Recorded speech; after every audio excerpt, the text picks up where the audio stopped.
Je suis Marc Lénon, cofondateur et en charge de la société Hightech Imaging avec mon collègue Nicolas Thomas. L'objet de Hightech Imaging, c'est de démocratiser les usages de l'imagerie spectrale pour la cartographie. L'imagerie spectrale, c'est simplement une extension de l'imagerie couleur ou de la photographie classique à des dizaines, voire des centaines de canaux spectraux qui vont nous permettre d'extraire de l'information quantitative sur les scènes. Typiquement, mesurer une hauteur d'eau, mesurer un taux de chlorophylle sur un couvert végétal, etc. On développe à la fois une expertise en traitement de ces images hyperspectrales à travers des projets de R&D appliqués. On travaille notamment sur des nouveaux services de bathymétrie côtière. On travaille aussi sur des nouveaux systèmes de phénotypage de la végétation, par exemple. Et puis, on développe une gamme de produits et services opérationnels, donc notamment les services FlySpec, qui sont les services d'acquisition d'images hyperspectrales à la fois sur vecteurs aériens classiques, des petits avions, ou des drones. Et on a aussi maintenant, on lance des services de ce qu'on appelle SDB et AHB. Donc SDB, c'est le service de bathymétrie satellitaire, et AHB, c'est le service de bathymétrie hyperspectrale aérienne. Donc consiste à produire des cartes de la topographie littorale.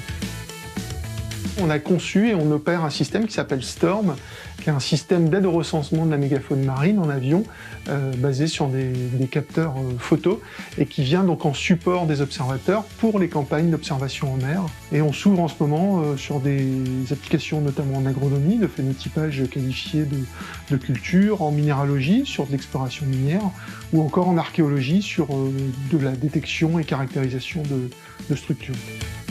On mène aussi pas mal de projets en collaboration avec des grandes institutions, publiques ou privées, notamment CLS sur l'observation des pollutions marines en ce moment.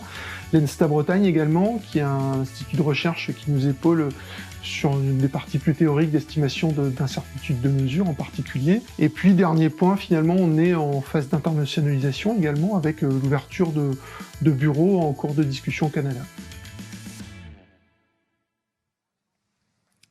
Bien, bonjour Marc, votre société a été créée en 2016 et vous êtes accompagné depuis votre création par le Technopole Brest-Siroise. Nous avons choisi de vous faire témoigner aujourd'hui car en 2020 et malgré le contexte, vous avez continué à innover, à renforcer vos marchés, mais également à prospecter d'autres marchés pour vous diversifier. Vous avez notamment travaillé cette année à l'émergence de nouvelles idées au sein d'Hightech en proposant dans le cadre des actions du Campus mondial de la mer un défi à Océan Hackathon autour de la valorisation des territoires côtiers. Pouvez-vous nous en dire un petit peu plus? Quel retour pouvez-vous nous faire de cette expérience? Oui, donc bonjour Erwan, bonjour à tous, et d'abord merci au Technopole de nous permettre d'intervenir aujourd'hui et de nous donner un peu de visibilité, et puis pour toutes les actions d'accompagnement du Technopole auprès d'Hightech. Donc effectivement, on a proposé cette année un défi à l'Océan Hackathon. Alors à Hightech, on travaille traditionnellement beaucoup pour des scientifiques, des gestionnaires, etc. On a voulu un petit peu élargir un petit peu notre champ de vision en proposant un sujet qui consistait à demander en quoi la cartographie côtière pourrait être utile pour la valorisation des territoires, notamment auprès des collectivités territoriales, etc. Donc on est vraiment dans l'utilisation de l'Océan Hackathon, j'espère pour ce qu'il est, c'est-à-dire poser des idées, faire émerger des nouvelles... ouvrir un petit peu le champ des possibles, et c'est ce qui s'est passé. Du coup, ça nous a permis de créer un petit démonstrateur qui s'appelle Lithodyn, un démonstrateur de cartographie de la dynamique côtière sur certains sujets particuliers, avec déjà pas mal de marques d'intérêt, des communautés de communes, le parc d'Armorique, etc. Donc voilà, une excellente expérience de notre côté. Ok, merci. Alors, on l'a vu dans la vidéo, vos produits, les marchés applicatifs. Vous cherchez également à vous diversifier en travaillant sur de nouveaux projets. Vous avez notamment déposé un dossier InnoAvenir auprès de la région Bretagne dans le cadre du programme investissement d'avenir soutenu par l'État. Ce projet baptisé Califen vise quel marché? Sur quoi allez-vous travailler? Alors, Hightech Imaging, donc on travaille donc dans un domaine d'imagerie un petit peu particulier, qui est l'imagerie spectrale. Et aujourd'hui, nos domaines d'activité principaux, c'est le domaine côtier. Alors, on voudrait ouvrir un petit peu ces sujets-là. Et aujourd'hui, il y a un domaine porteur qui est le domaine de l'agronomie, et en particulier de l'agrophotonique, qui permet de caractériser des couverts végétaux à partir de capteurs ou de caméras d'imagerie spectrale. Donc, c'est ce marché-là de caractérisation des couverts végétaux à destination des agronomes, des experts, des instituts de sélection variétale, etc., qu'on veut ouvrir, d'où le dépôt du projet Califen, soutenu par la région, en collaboration avec Photonix Bretagne à Lannion, et puis Arvalis, Institut du végétal, donc spécialiste dans la sélection variétale en France. D'accord, et on peut espérer avoir des premiers retours du coup par rapport à ce projet à partir de quand?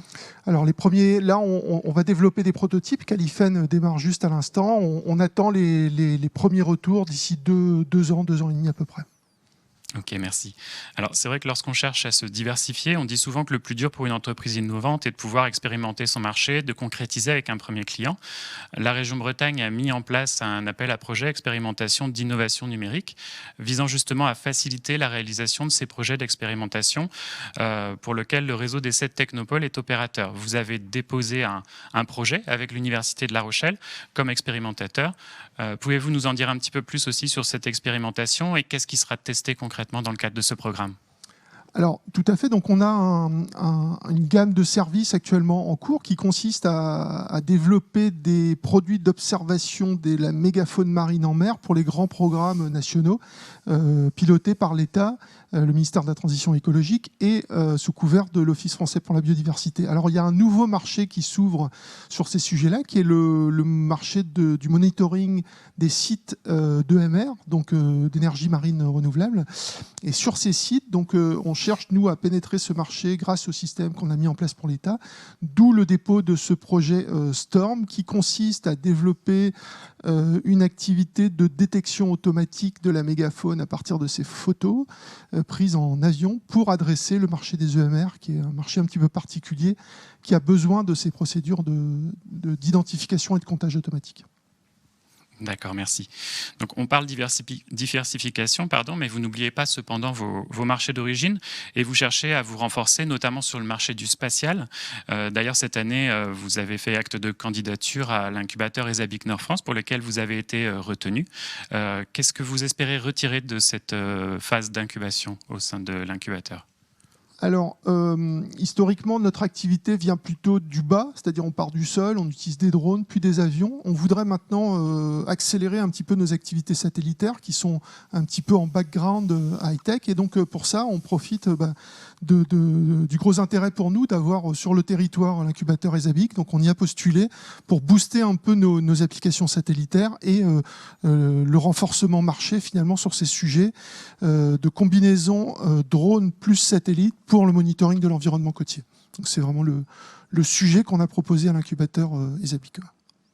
Ok, merci. Et je salue d'ailleurs notre collègue Alexia Fregnault qui gère les ESABIC Nord France au sein du Technopôle Brest-Thieroise. Alors, on a parlé émergence d'idées, diversification, expérimentation. Le panorama ne serait sans doute pas complet sans le volet internationalisation. On l'a vu un petit peu à travers la vidéo tout à l'heure. Il y a une action de soft landing, notamment au Québec, portée par Brest Métropole, qui devait avoir lieu cette année et qui a dû être reportée lorsque les conditions sanitaires le permettront. Qu'est-ce que vous souhaitez concrètement développer au Canada? Quel type d'activité? Alors, le Canada, pour nous, est un débouché international tout à fait intéressant, en particulier par la longueur de ses côtes, sachant qu'on a une activité forte dans le domaine côtier. Voilà, il y a un grand nombre d'enjeux et de défis à réaliser au Canada. D'autre part, on a déjà un réseau professionnel et de nombreux contacts et des projets en cours au Canada. Donc, on voudrait maintenant passer la vitesse supérieure, c'est-à-dire s'installer sur place, développer nos contacts et puis développer les aspects marchés sur place.